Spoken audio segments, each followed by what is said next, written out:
കഴിഞ്ഞ കുറച്ച് ദിവസങ്ങളായി സോഷ്യൽ മീഡിയയിൽ വൈറലായ വീഡിയോ ആണ് പന്തലിനുള്ളിൽ വാഴയിലയിൽ വിളമ്പിയ വിഭവസമൃദ്ധമായ സദ്യ കഴിച്ചിരിക്കുന്നവരുടെ അടുത്തേക്ക് കുശലാന്വേഷണവുമായി എത്തിയ ഒരമ്മ പന്തിയിലെ എല്ലാവർക്കും 100ന്റെ പുത്തൻ നോട്ട് നൽകുന്ന വീഡിയോ.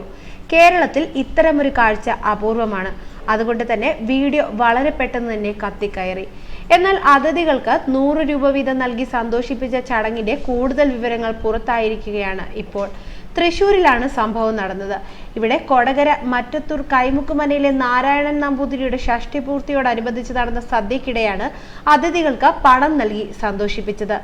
ജ്യോതിഷ പണ്ഡിതനായ നാരായണൻ നമ്പൂതിരി സോമയാഗം, അതിരാത്രം തുടങ്ങിയ യജ്ഞങ്ങൾക്ക് മുഖ്യ കാർമ്മികത്വം വഹിച്ചിട്ടുള്ളയാളാണ്.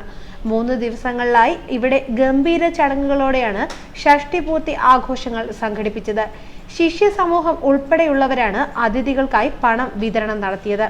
നമ്മുടെ നാട്ടിൽ പരിചിതമല്ലാത്ത ഈ ആചാരത്തിന്റെ വീഡിയോ വേഗത്തിലാണ് ഫേസ്ബുക്കിലും വാട്സാപ്പിലും വൈറലായത്.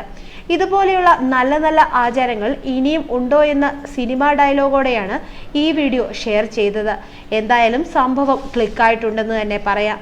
ഇന്ന് വളരെ പെട്ടെന്നാണ് ഓരോ വീഡിയോയും വൈറലാകുന്നത്. ന്യൂസ് ഡെസ്ക് മലയാളി വാർത്ത.